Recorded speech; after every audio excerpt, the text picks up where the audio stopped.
Quelques mots donc sur la conférence de cet après-midi. Son thème, grandir avec des limites. Pourquoi se fixer? Pourquoi fixer, poser des limites aux enfants? Les enfants en ont-ils besoin? Est-ce que dire non à son enfant est si difficile? En fait, au fil du temps, différentes écoles de pensée éducative ont fait des propositions, ont proposé des règles. Alors, entre autorité, écoute, exigence, bienveillance, comment trouver le juste équilibre pour le bien de l'enfant et la société? Eh bien, ce sont des sujets que nous allons évoquer donc avec nos deux invités de cet après-midi, nos deux conférenciers. Lénaïque Stephens, qui est psychologue clinicienne et créatrice d'un super podcast qui est très sympa, qui s'appelle Histoire de famille. Alors, il y a une petite subtilité, hein, vous pouvez le voir en bas de l'écran. Il y a le M entre parenthèses, que ça peut être aussi histoire peut-être de faille, parfois aussi. Et donc, on peut trouver ça sur l'ensemble des plateformes. Hein. Il n'y a aucune...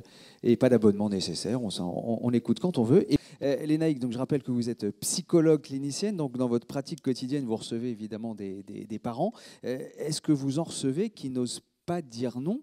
Et est-ce que vous en recevez qui ont des chicoufs à la maison alors? Oui, bonjour à tous. Oui, alors moi je reçois quasiment que des parents qui n'arrivent pas à dire non, qui sont perdus dans leur mission parentale, qui pensent, qui ne savent pas non seulement comment dire non, qui ont peur que leur enfant soit malheureux, ils ont peur de traumatiser les enfants, ils ont peur de ne pas être assez juste avec lui, etc. En fait, les parents sont perdus entre deux injonctions. Celle de constater qu'on a un chic ouf, comme disait Jean, c'est-à-dire mon enfant est quand même très très difficile, il faut que je trouve une solution. Et en même temps, ils sont pris dans une deuxième injonction, qui est l'injonction de la société, des réseaux sociaux, de l'entourage, qui invite à la bienveillance, à la positivité, enfin voilà, tous les mouvements d'éducation positive, etc., qui entraînent une confusion dans les besoins de l'enfant et du coup dans la façon de réagir à cet appel de limite. Sans parler du fait que les parents aussi, quand ils éduquent leur enfant, mettent aussi beaucoup de leur histoire dans leur parentalité. Et en acceptant cette mission parentale, rejouent aussi des choses de leur histoire. Donc les parents veulent absolument être des très très bons parents, si possible encore mieux que leurs propres parents. Et si possible beaucoup beaucoup mieux que leurs propres parents quand ils ont une histoire compliquée.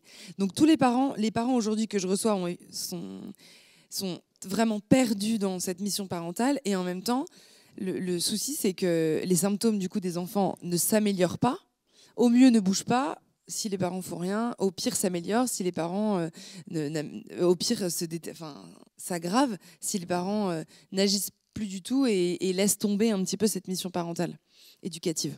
D'accord, quand vous dites perdu par rapport à ces injonctions finalement assez paradoxales les unes des autres, est-ce que c'est parce qu'eux-mêmes ne savent plus où sont les limites et comment poser ces limites? Et finalement, qu'est-ce que l'on doit appeler les limites à poser aux enfants?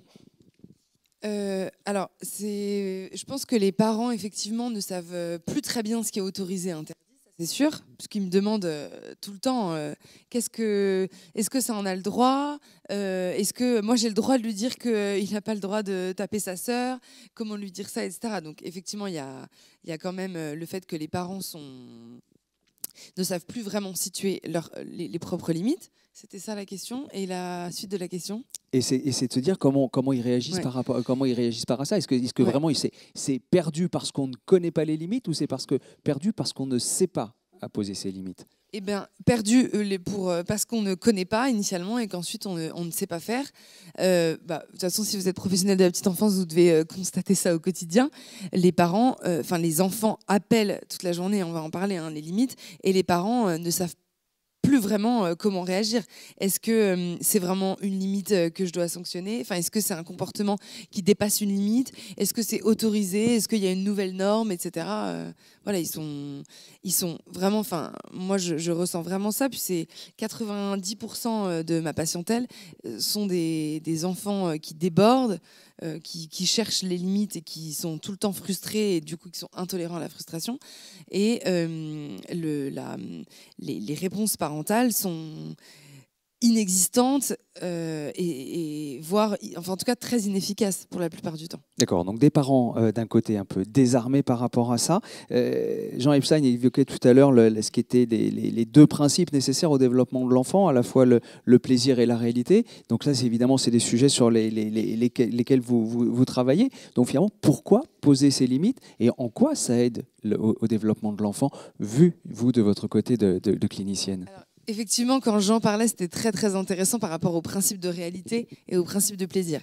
Alors, moi, je trouve qu'il y a une belle image qui est celle de l'escalier, des marches de l'escalier. Donc, pour bien comprendre pourquoi les enfants appellent les limites, il faut entendre que dans la première année de la vie, donc la première marche de l'escalier, l'enfant appelle la tendresse, l'amour, la réassurance affective, les réponses immédiates et permanentes de son entourage. C'est ce qui construit chez l'enfant sa sécurité affective et c'est ce qui fait qu'il est dans le principe de plaisir constant au tout début de sa vie. C'est la raison pour laquelle on dit qu'il ne faut pas laisser pleurer un bébé, qu'il faut répondre aux besoins instantanés des enfants et qu'on met en place aussi des référentes dans la petite enfance pour qu'il y ait toujours quelqu'un qui soit entièrement disponible à l'enfant. Ça, c'est globalement dans la première année de la vie, hein, à peu près. Donc, c'est la première marche de l'escalier. De cette sécurité affective découle l'estime de soi, puisque papa et maman m'aiment si fort. En fait, je pense que tout le monde peut m'aimer et le monde est un monde de confiance, comme vous disiez tout à l'heure. Et donc, là, la première marche propulse quand même vers les autres. Et la seconde marche, qui est donc à partir d'1 an, 18 mois, on voit notre tout petit bébé qui était jusqu'ici que du plaisir, dans la recherche de liens, d'amour, etc. Ce tout petit vient maintenant appeler les limites. D'accord ? Donc les parents ont donné beaucoup d'énergie, beaucoup de ce qu'on appelle des pulsions, c'est-à-dire du désir de vivre et d'aller vers les autres et de découvrir le monde. Et à partir de 1 an, 18 mois, l'enfant a besoin de comprendre où sont les limites de sa puissance. D'accord ? Et c'est là qu'il se heurte, qu'il se cogne au principe de réalité. J'ai très envie d'aller toucher au bouton du four, mais en fait, je peux pas parce que c'est dangereux pour moi. Mais je vais quand même y aller. Je vais y aller en regardant maman dans les yeux. Puis ensuite, je vais aller mettre les doigts dans la prise. Puis ensuite, je vais aller toucher à la télécommande. Puis ensuite, je vais jeter mes petits pots de la chaise haute, etc. C'est les premiers symptômes d'appel de limite qu'on perçoit chez les enfants. Donc moi je trouve que cette façon de percevoir que Jean cette façon d'envisager le psychisme de l'enfant dont vous parliez aussi Jean, ce qui est vraiment intéressant à comprendre, c'est que répondre aux limites, donner des limites à un enfant, lui apporter du cadre, c'est répondre à son appel. D'accord ? C'est pas un caprice de parents, c'est pas simplement pour que nous on vive des bons moments, etc. Mais c'est principalement parce que ça répond à un appel l'enfant a besoin de limites. Ça répond à un appel psychique, quoi. Et en fait, je dis souvent aux parents, si jamais votre enfant vous venez vous chercher en disant j'ai besoin d'un câlin parce que j'ai j'ai besoin d'un câlin, je me suis fait mal, vous arrêtez tout ce que vous êtes en train de faire, vous allez lui faire un câlin. Eh bien, quand votre enfant déborde, qui fait une crise alors que vous êtes au restaurant, que vous êtes à table et qu'il ne veut pas faire ci, qu'il vient de taper sa sœur, etc., c'est comme s'il venait vous voir et qu'il disait « Viens me donner des limites parce que j'en ai besoin. » D'accord ? Et je trouve que c'est vraiment hyper important de comprendre cet appel et du coup, ça permet aux parents de changer de posture. Je ne suis pas un parent exigeant, je suis un parent qui répond à l'appel de mon enfant. Et envisager ça, je trouve que c'est très efficace, très déculpabilisant et ça rejoint ce que vous disiez aussi dans la bientraitance. L'élément numéro 1 de la bientraitance dont vous parliez, c'était répondre aux besoins de l'enfant. Attention, de la même manière, jamais je ne dirais ça à un parent d'un petit bébé, quoi. Voilà, voyez, parce qu'on peut dire après, oui, t'es un peu carré, voilà. Qu'est-ce que tu penses? Mes copines me disent, qu'est-ce que tu penses de laisser pleurer mon bébé de 3 mois? Je lui dis, bah non, mais il pleure pas, il faut tout de suite aller le voir, c'est pas du tout le sujet, parce que c'est pas le même besoin, en fait. Et en grandissant, là, c'est le besoin de limite. Si on répond à ce besoin de limite-là, il va passer à autre chose. Il va avoir envie d'aller découvrir l'altérité dans d'autres liens, etc. Mais tant qu'on ne répond pas à cet appel de limite-là, l'enfant va continuer d'aller chercher les limites. Donc, moi, je reçois des petits patients qui ont 7, 8, 9 ans et qui présentent des symptômes d'enfants de 2 ans et demi. Bah, je lui dis non pour la console, je lui dis non pour aller au McDo, il se met par terre, il me hurle dessus, il claque sa porte et il dit que de toute façon il veut changer de mère parce qu'il en a marre. Puis quand je lui dis qu'il pourra pas aller à l'anniversaire de ses copains, il claque la porte puis il va quand même à l'anniversaire. Enfin voilà. Et c'est des symptômes d'enfants de 2 ans. Mais c'est l'appel de limite auquel on n'a pas répondu. D'accord. Et là, on est finalement presque dans une logique de punition. C'est ce que disait tout à l'heure Jean Epstein. La sanction, ça répond à un cadre, et c'est pour fixer, en tout cas pour fixer un cadre. Là, les parents ont peut-être peur finalement de ne pas trouver cette limite entre sanction et punition. Le côté tu vas pas au McDo ou quoi que ce soit, c'est plutôt vécu comme de la punition que comme la possibilité de donner un cadre.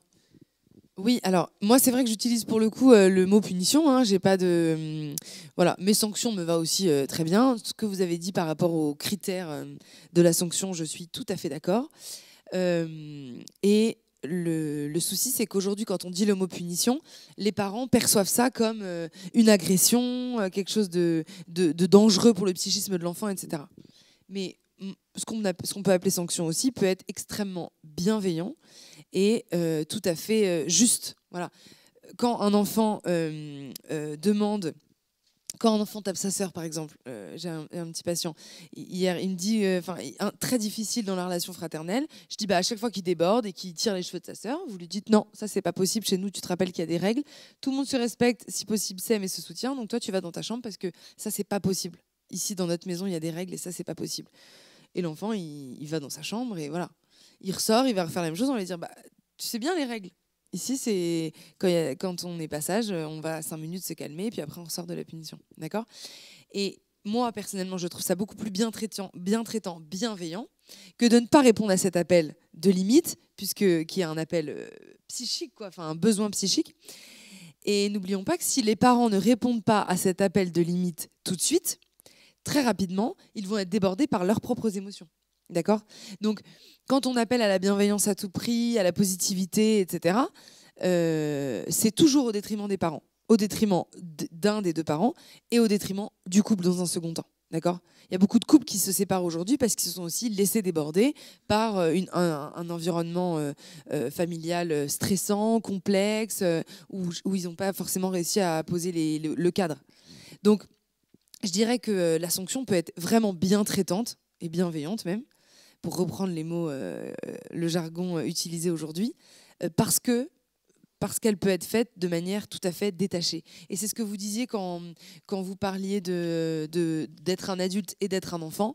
Il y a une expression qu'on utilise qui est celle de rester une girafe, c'est-à-dire d'être très très haut avec son long cou et de regarder les enfants un petit peu qui sont des tout petits moustiques, quoi. De les regarder de haut qui s'agitent et leur dire non, ça ces règles, elles sont... Voilà, les règles... C'est ça, moi je prends de la hauteur parce que ce que tu es en train de faire, c'est pas très intéressant et là il faut mettre un cadre parce que ça peut pas se passer comme ça chez nous.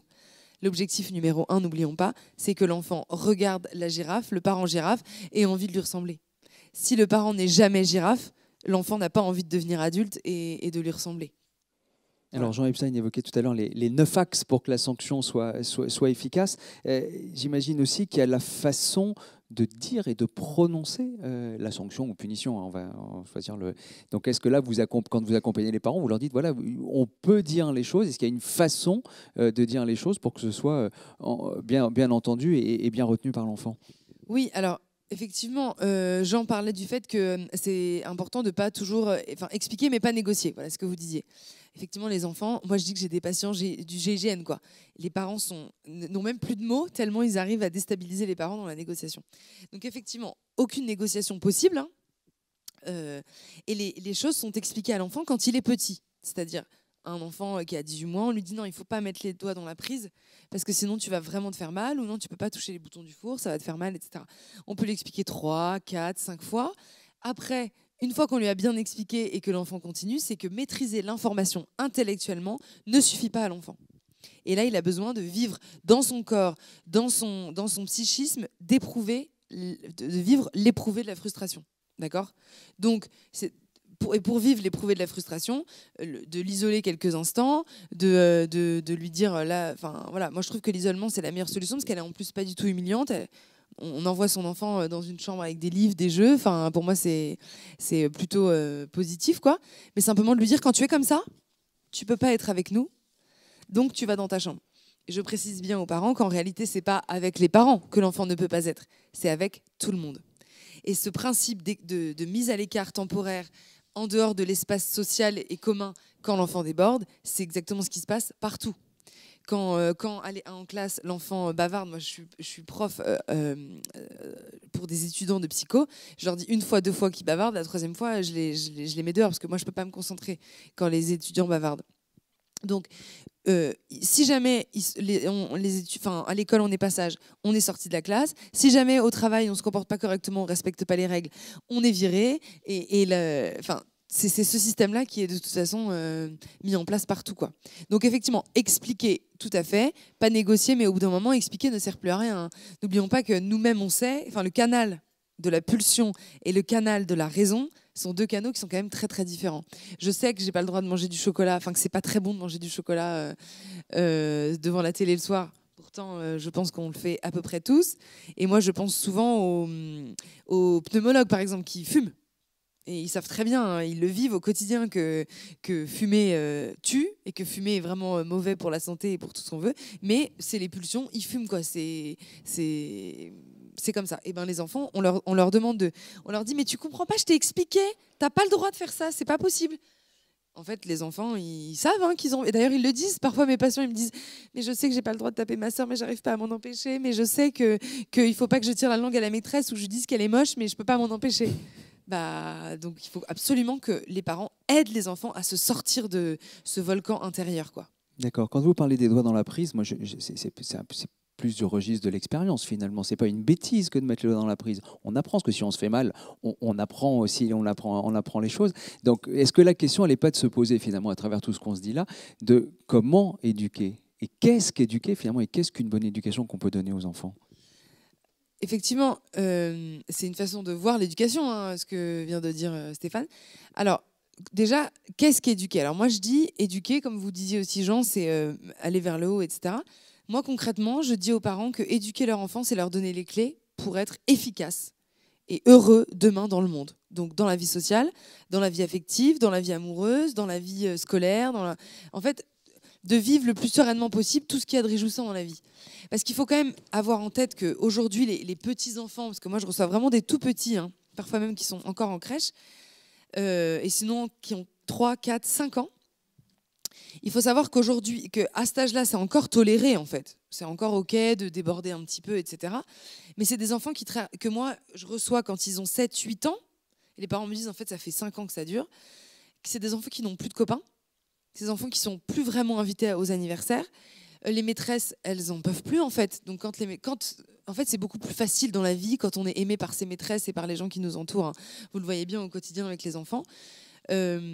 Donc, c'est des enfants qui sont malmenés par les maîtresses. Même si les maîtresses sont très bienveillantes, on peut tout à fait entendre que quand il y a un enfant qui est même plus chic à la fin, quoi. Dès qu'il arrive, la maîtresse, elle dit « Oh non, mais ça va encore être une journée difficile, etc. » On peut comprendre que rapidement, il y a des désinvestissements scolaires aussi, et des désinvestissements relationnels de la part des adultes qui l'entourent. Donc ça, c'est des enfants qui peuvent être malheureux arrivés à 7-8 ans parce qu'ils sont socialement exclus. Les maîtresses un peu les rejettent, mais les parents aussi. Moi, j'entends des parents qui me disent avec beaucoup d'humilité et de manière très touchante, en fait, le mercredi, je travaillais pas, mais en fait, maintenant, ça y est, je l'ai mis au centre. Je peux plus, en fait, rester avec lui. Donc, on se relaie avec mon mari, on n'est jamais ensemble, mais on peut plus être avec notre enfant. Donc, je dirais que éduquer, c'est de rendre l'enfant disponible à la vie en société, à la vie affective, à la vie sociale, etc. Et pour ça, en effet, vous pouvez dire mettre les doigts dans la prise, c'est de l'ordre de l'expérience. Bon, pourquoi pas?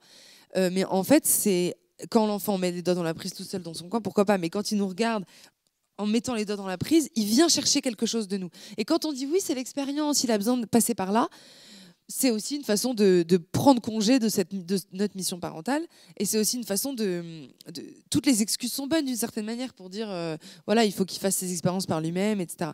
Et donc, la question c'était pourquoi éduquer et comment bien éduquer? Moi, je dis que, et ça c'est ce qu'on dit partout, comment bien éduquer, c'est évidemment une éducation sans violence. Ça, c'est sûr et certain. Et moi, j'invite pas mal les parents, mais je pense que vous le faites aussi, mais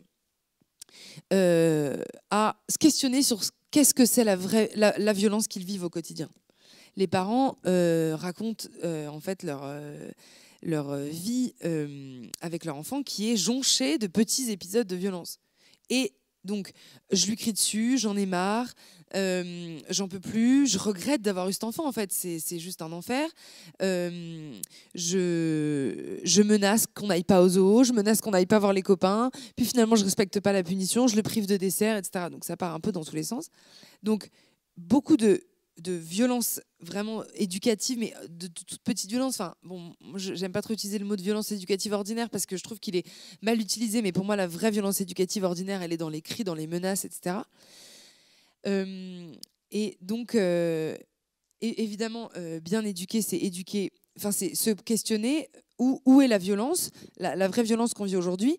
Et les parents, on les dupe un petit peu aussi en leur disant allez par ici, vous verrez, il y aura beaucoup de bienveillance, beaucoup de bientraitance, etc. Or, mettre du cadre, c'est aussi c'est aussi être complètement bienveillant et du coup être non violent. Voilà, moi je trouve qu'aujourd'hui, vraiment dans les foyers, il y a beaucoup de cris, beaucoup de violence, etc. C'est pour ça que les parents viennent me voir. Hein. Globalement, soit ils viennent me voir aux alentours de 2-3 ans en disant on sent que là il y a un tournant. Et que notre fils, il a trop de symptômes, notre enfant a trop de symptômes, il faut que vous nous aidiez. Puis souvent, c'est les maîtresses ou les professionnels de la petite enfance qui disent là, il faut aller voir quelqu'un parce que nous, on n'a plus de clés. Et les parents sont encore un peu frais, quoi. Soit c'est carrément des parents qui viennent me voir plus tard et qui disent en fait, on vient vous voir parce que on sent qu'on arrive à un moment où là, en fait, notre relation, elle va s'arrêter. Au mieux, elle va s'arrêter. Et sinon, elle va être tellement détériorée que nous, on peut vraiment être violents, quoi. Il y a vraiment des parents qui regrettent leur posture de parents, qui fuient la vie familiale, etc. Alors qu'en fait, il s'agit de toutes petites mises à jour, de toutes petits ajustements à mettre en place pour que les choses se débloquent. Vous parlez de violence éducative ordinaire, évidemment ça fait penser à la fessée. Quelle est votre position par rapport à ça? Ah bah bien sûr, je suis complètement contre la fessée, évidemment, contre la violence en fait. Pour moi, le sujet principal de la fessée n'est pas un sujet dans le sens, je pense que vous pensez de la même, c'est-à-dire que pour moi évidemment désormais il y a une loi de oui toute voilà façon. En fait je pense que ça faisait longtemps que les fessées n'existaient plus, assez peu, quoique elles existent encore, mais pour moi le sujet il est pas là en fait. Quand des parents me disent voilà, on va même vous dire la vérité, ça nous est déjà arrivé de lui donner une ou deux fessées, quoi. Moi, je me dis pas tout de suite, ok, je note, et puis comme ça, non, je me dis simplement, ok, qu'est-ce qui se passe dans votre fonctionnement actuel et dans votre façon d'être avec vos enfants pour que vous en soyez arrivés là et que vous, du coup, vous soyez dans de la violence. Alors que les parents, quand ils décident de concevoir un enfant, ils se disent, jamais un seul instant de leur vie, ils se disent qu'ils vont en arriver là. Et du coup, ça me permet aussi de vous parler d'un autre élément qui est très toxique à la parentalité, qui est la culpabilité. Et en fait, quand les parents sont dans la violence, sont dans le débordement pulsionnel et émotionnel, la phase d'après, c'est la culpabilité. La culpabilité ne sert à rien, abîme les relations, etc. N'apporte rien, en fait, n'est pas du tout efficace dans la parentalité, dans la relation parent-enfant et dans le couple, premièrement. Et en plus, la culpabilité entraîne des mouvements de réparation. Donc, je lui ai donné une fessée, voilà, je suis vraiment une trop mauvaise mère, c'est insupportable, il ne mérite pas de m'avoir comme mère, etc. Bon, du coup, le week-end prochain, j'emmène tous les enfants aux eaux de Beauval pendant 3 jours, ça va nous faire du bien. Et en fait, c'est des parents, bon, c'est vrai que c'est un peu extrême comme prise de décision, ou alors les parents qui disent, du coup, ce soir, on va au restaurant, du coup, maintenant, je ne travaillerai plus le mercredi, du coup, c'est des parents qui prennent des décisions avec l'élan de la culpabilité, qui n'est évidemment pas un élan sain, puisque ce n'est pas un élan juste et apaisé, quoi.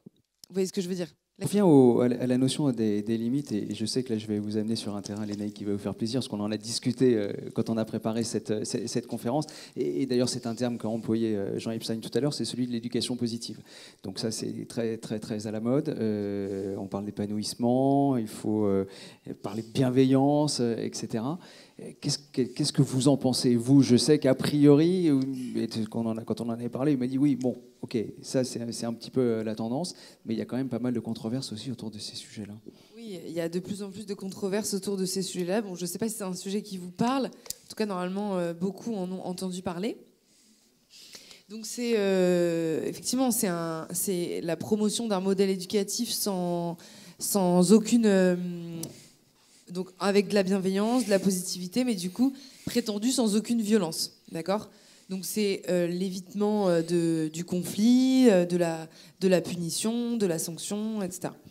Donc effectivement, moi alors, en fait, vous dites ça va vous faire plaisir de parler de ça. En réalité, je préférais tellement parler d'autre chose. Mais non, mais c'est hyper important d'en parler. On est obligé aujourd'hui de parler de ça parce que c'est vraiment un mot, MAUX, de notre époque, et les parents aujourd'hui consultent beaucoup à cause de ça, d'accord ? Donc je leur demande souvent, vous avez lu un peu des livres de parentalité ? Et souvent les mamans, parce qu'il y a un autre sujet autour de ça, mais c'est surtout les mamans qui lisent l'éducation positive, qui veulent se renseigner sur l'éducation, et comme aujourd'hui c'est surtout ça qu'elles découvrent sur Internet, et elles disent oui, j'ai lu un tel. Et je leur dis bon, quand vous rentrez, vous mettez ça de côté. Quand je suis soft, je leur dis ça, sinon je leur dis de mettre dans le poêle ou... Bon bref, en tout cas tout ça pour dire que effectivement les problèmes, le souci de cette façon de penser l'éducation et le développement de l'enfant, c'est d'oublier que le conflit, la violence et l'agressivité fait partie du développement de l'enfant, d'accord ? Un enfant il suffit d'ailleurs moi je dis, quand j'écris, je dis allez voir dans une section, comme vous venez de dire, chez les moyens, allez chez les moyens, vous verrez que c'est pas inventer l'agressivité, hein. C'est pas une construction des psys qui parlent d'agressivité, etc. C'est les enfants ont ces pulsions agressives en eux, d'accord ? C'est ok, enfin voilà, pourquoi pas, mais il faut apprendre aux enfants à se débrouiller avec ces pulsions-là, ces pulsions agressives-là. Donc on parle de sublimation, c'est-à-dire les aider à se servir de cette agressivité-là au service des conflits, de la résolution des conflits. Donc ça, c'est quand ils grandissent un petit peu. Mais du coup, l'éducation positive et bienveillante dénie tous ces aspects-là relationnels entre les enfants et entre les parents. Donc, puisqu'il n'y a pas d'agressivité, il n'y a pas de raison qu'il y ait d'éducation, il n'y a pas de raison qu'il y ait de cadre, donc il n'y a pas de solutions qui sont proposées. Et il y a que en fait, l'éducation positive est bloquée à la première marche, quoi. L'éducation positive donne des conseils pour la première marche. Donc, vous répondez aux besoins des enfants, vous leur faites des câlins, vous leur adressez de la tendresse, etc. C'est les conseils que moi je donne aux parents d'un tout petit. Enfin, qu'en fait, qu'on n'a même pas besoin de donner, qui est naturel chez les parents d'un tout petit. Donc, c'est des conseils qui sont tout à fait irréalistes, donc qui mettent les parents en difficulté. C'est pour moi en ça que c'est très grave, en fait.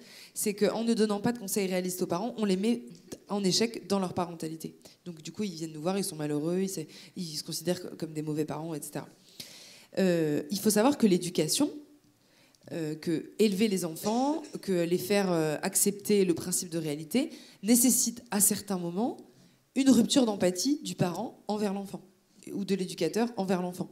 C'est-à-dire d'accepter à un moment que là, c'est plus possible et du coup, qu'il y a une limite entre l'éducateur, entre l'adulte et l'enfant. Et cette limite-là n'est pas du tout acceptée pour ces mouvements éducatifs qu'on évoque là. Et ils ne sont pas du tout... ils sont vécus, enfin, ils sont décrits comme quelque chose de très grave, de très traumatisant pour l'enfant, etc. Or, comme je vous disais tout à l'heure, c'est la vie quotidienne de tout le monde, hein, et on peut exprimer à l'enfant une rupture d'empathie de manière tout à fait sereine, calme et droite. Donc, et je dirais, c'est en ça que l'éducation positive est assez grave, et on peut se poser la question, pourquoi il y a autant de clients aujourd'hui de l'éducation positive bienveillante ? Pour moi, il y a deux raisons. C'est que effectivement, c'est très séducteur, hein. Tout parent rêve d'une parentalité sans conflit, etc. Mais ça n'existe pas. Enfin, moi, je ne croise jamais de parents contents, enfin, en tout cas satisfaits à 100% de ce qui se passe chez eux avec ces modèles éducatifs-là.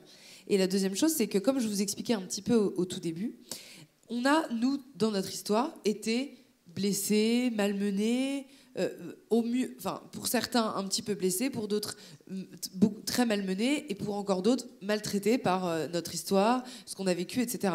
Pas besoin d'avoir 70 ans pour avoir eu des parents maltraitants. D'accord ? Aujourd'hui, même, j'ai des parents qui ont des parents de 30, 35 ans qui disent, en fait, moi, je veux surtout pas reproduire l'éducation de mes parents, parce qu'en fait, c'était un enfer, ils me parlaient que de l'école, on n'avait jamais de discussion, ça, c'est au mieux, mais il y a aussi des parents qui sont absents, qui sont maltraitants, qui sont humiliants, etc. Donc, les jeunes parents, pleins d'amour, de tendresse et de désir d'aller de casser un peu cette lignée, disent, bah, moi, quand j'aurai des enfants, ça se passera pas comme ça. Et du coup, ils lisent des discours extrêmement séducteurs de l'éducation positive qui leur dit « Mais oui, c'est possible, une vie sans conflit, c'est possible de ne pas avoir besoin d'éduquer, etc. Prenez votre enfant dans les bras quand il vous mord, etc. » Mais ce n'est pas vrai. Donc c'est aussi c'est aussi entretenir les parents dans cette difficulté. Et comment on fait pour aider un parent qui a été malmené, etc. Je reçois toujours dans mon cabinet.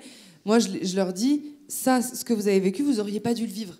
D'accord ? C'est pas normal que vous ayez vécu ça et je rends justice aux petits enfants.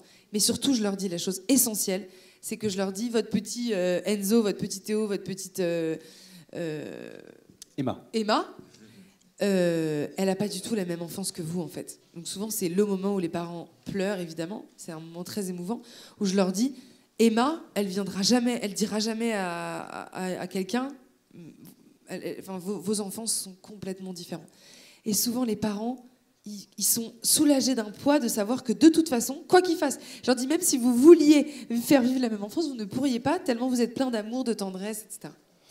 Alors vous êtes, Lénaïque, psychologue clinicienne, on parle de plus en plus de coaching en parentalité, d'experts en parentalité, qu'est-ce que vous en pensez ? Alors, moi je suis effectivement psychologue clinicienne, psychologue pour enfants, et je donne beaucoup de conseils en guidance parentale, donc je suis très ancrée dans le réel. Loin un peu de l'image des psys.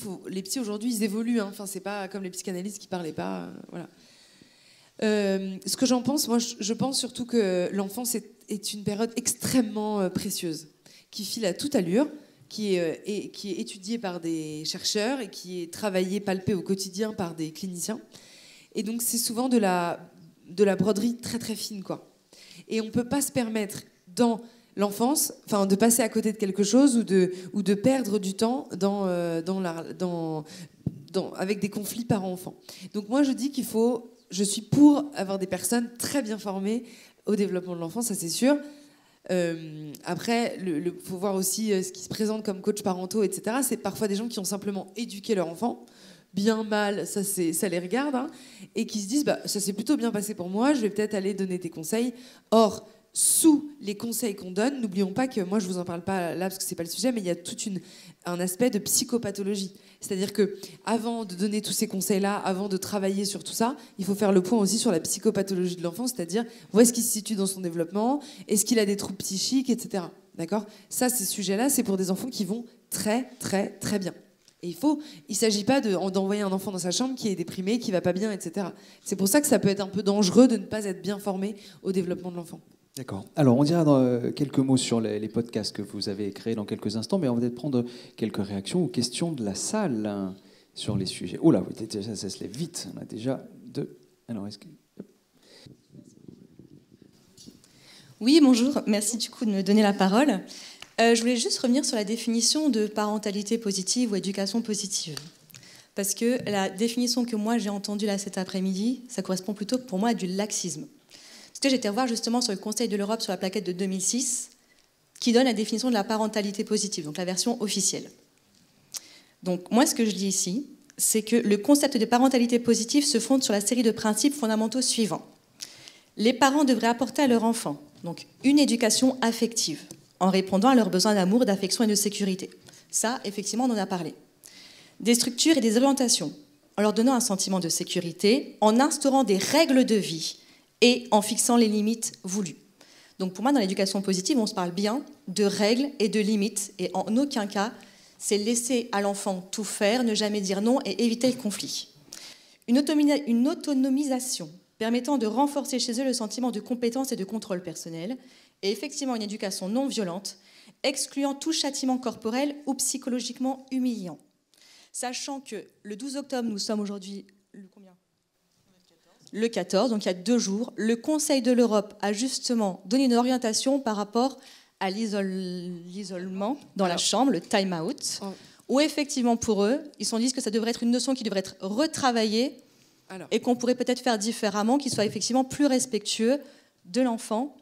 Et donc c'est toute l'idée de comment est-ce qu'on va apprendre aux parents à faire autrement pour poser un cadre, des règles ou des limites, parce que le vocabulaire peut changer en fonction des orientations ou de quel courant on se situe, mais en aucun cas, on tombe vraiment dans du laxisme. Et c'est là où je pense qu'il y a une méconnaissance parfois de ce qu'est l'éducation positive? Alors, plusieurs éléments de réponse. Le premier élément de réponse, par rapport au Conseil de l'Europe, effectivement, vous n'avez pas fini de parler, de dire ce qu'il y a écrit, mais les phrases d'après, c'est « propose une éducation sans violence, notamment avec l'isolement, etc. » En réalité, mais non, justement, il n'y a pas d'isolement. Ils viennent de dire il y a 2 jours qu'il fallait revenir dessus. Là, dans ce que vous dites, la suite, c'est ça.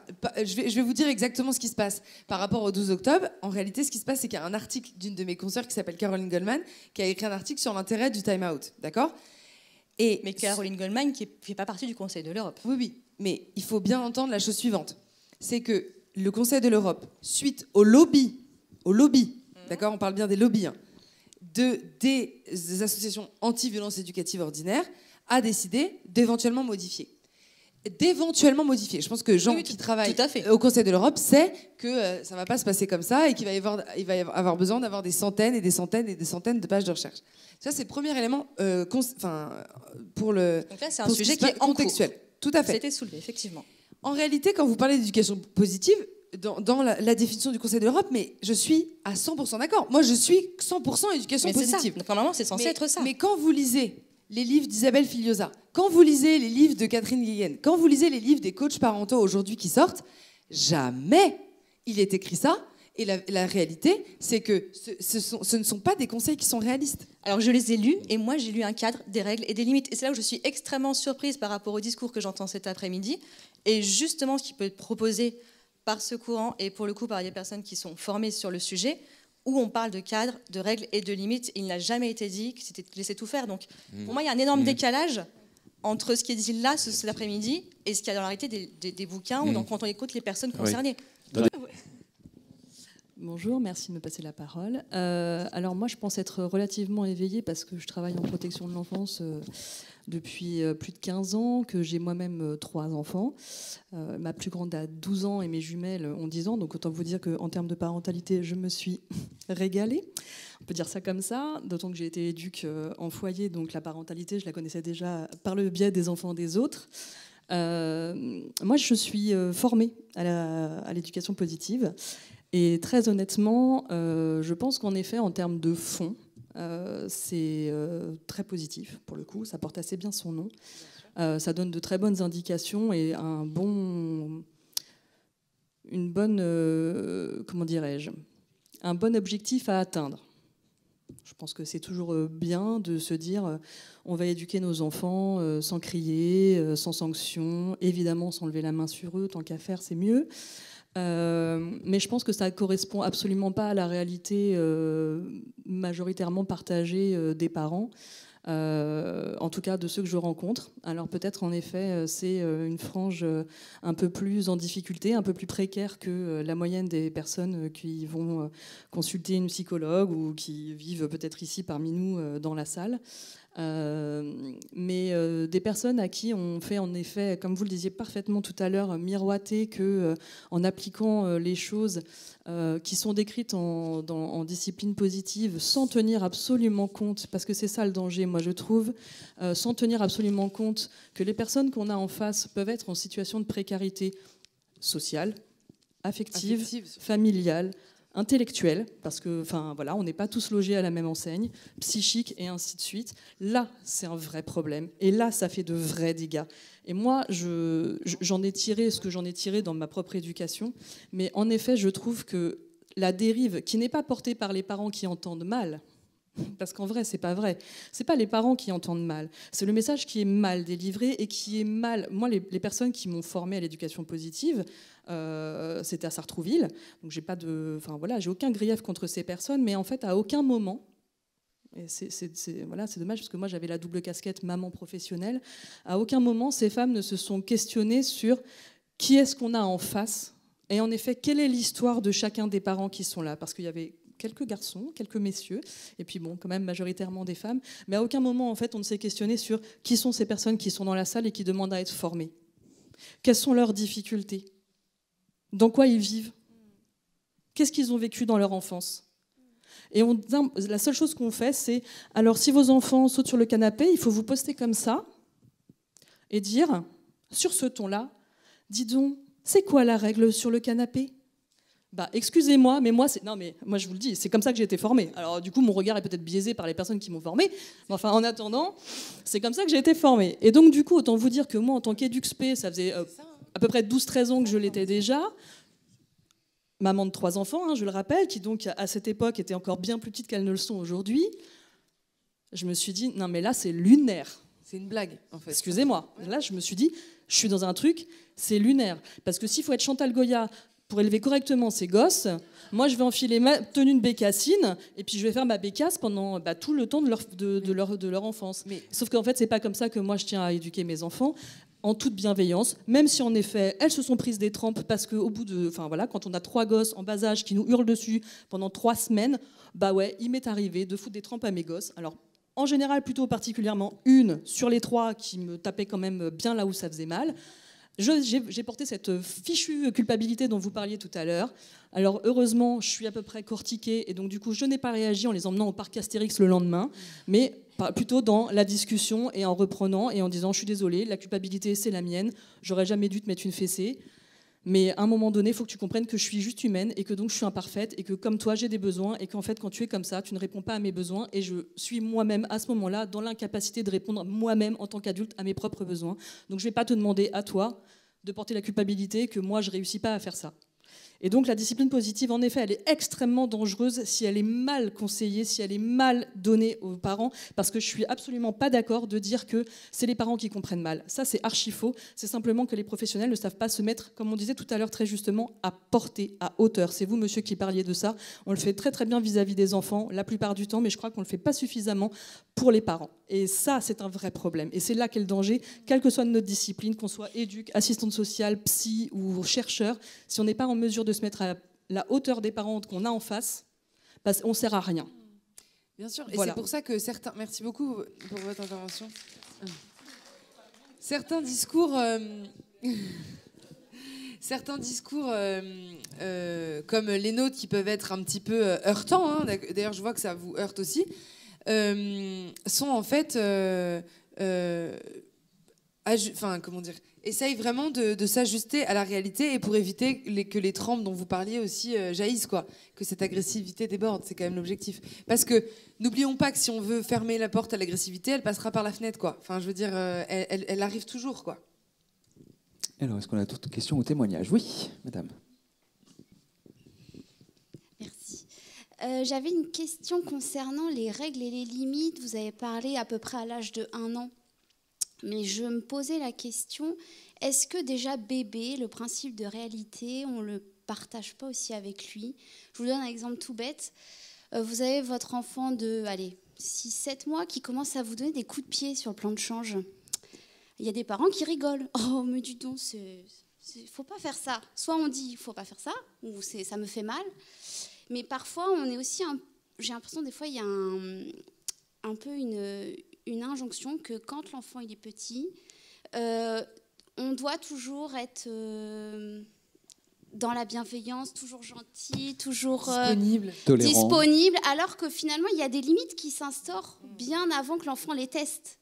Ouais, tout à fait. Et ça, c'est quelque chose qui est un peu dans l'image que quand on n'est pas encore parent, on se dit que je serai un parent parfait, que quand les enfants sont bébés, ils sont tout mignons et que... Voilà, ça c'est vraiment des choses de parents, mais est-ce que des fois, les limites, on ne les instaure pas bien avant que l'enfant les réclame? Oui, bien sûr. Alors déjà, c'est les rituels. Hein. C'était un peu maladroit, mais c'est un peu les rituels, c'est la mise en place de certaines limites, d'accord?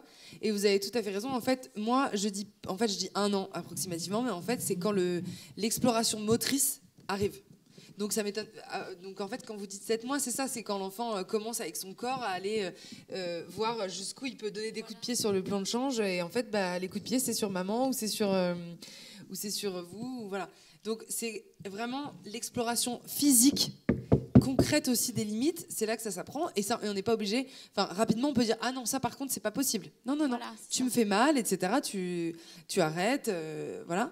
Mais peut-être que certains parents s'autorisent pas. Ah mais bien sûr, mais aucun parent ne s'autorise. C'est un bébé, il sait pas ce qu'il fait. Bien sûr. Je vais, comme vous disiez, je vais peut-être lui faire du mal en lui disant. Quand ils ont 6 mois, on se dit c'est un bébé, je vais peut-être lui faire du mal. Quand ils ont 2 ans, ils disent c'est le terrible tout, ça va passer. Quand ils ont 4 ans, ils disent c'est l'entrée à l'école, c'est un peu compliqué. Donc il y a toujours des excuses, hein, ça c'est sûr. Mais encore une fois, toujours s'intéresser à répondre aux besoins de l'enfant. Là, l'enfant, est-ce que ça lui fait plus de bien qu'on lui dise non, ça, tu le fais, ça me fait mal, donc c'est là la limite, ou est-ce que ça lui fait plus de bien qu'on le laisse et puis que le lendemain il fasse mal à la professionnelle, à l'autre professionnel, et que du coup vous en ayez marre et que enfin vous voyez c'est tout ce qui arrive après. Mais la question des rituels, la question aussi par exemple de quand un bébé chouine de 6 mois, de dire j'arrive, je suis en train de préparer ton biberon, j'arrive dans 1 minute, t'inquiète pas, je suis là. C'est aussi permettre à l'enfant de créer son propre espace psychique, donc sa propre petite personnalité, et ne pas être tout de suite dans la réponse immédiate, instantanée, mais de laisser l'espace aussi à l'enfant.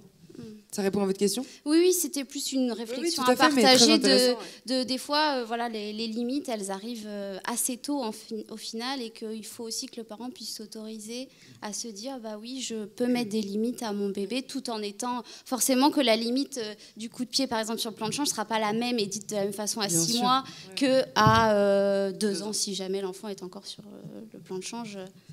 Forcément, elle sera adaptée. Hein, mais, Tout à fait. Merci. Est-ce qu'on a d'autres questions, témoignages, remarques ? Non, on va deux petites minutes avec Lénaïque pour parler du podcast. Ah oui. Sur lequel, moi j'en ai écouté quelques-uns. Il y en avait un d'ailleurs sur l'éducation positive. Il y a Lucille et ses parents blessés aussi. Finalement, qu'est-ce que vous essayez de faire passer à travers ces podcasts ? C'est un peu une compilation peut-être de choses que vous vivez au quotidien dans le cabinet ? Oui, moi j'ai beaucoup de chance de recevoir des familles qui se livrent comme ça. Enfin, je considère que j'ai vraiment de la chance. Donc, même si chacun parfume un petit peu sa vie et la tricote à sa manière, les histoires se ressemblent quand même beaucoup. Donc j'ai voulu partager des histoires un peu de vie, un peu mélangées entre plusieurs patients, pour partager ça, et aussi pour que ceux qui n'ont pas accès à la psy, parce qu'ils ne veulent pas y aller ou quoi, peuvent se dire ça c'est intéressant comme piste, je vais aller l'explorer et je vais chercher un petit peu ce qui se passe. Voilà.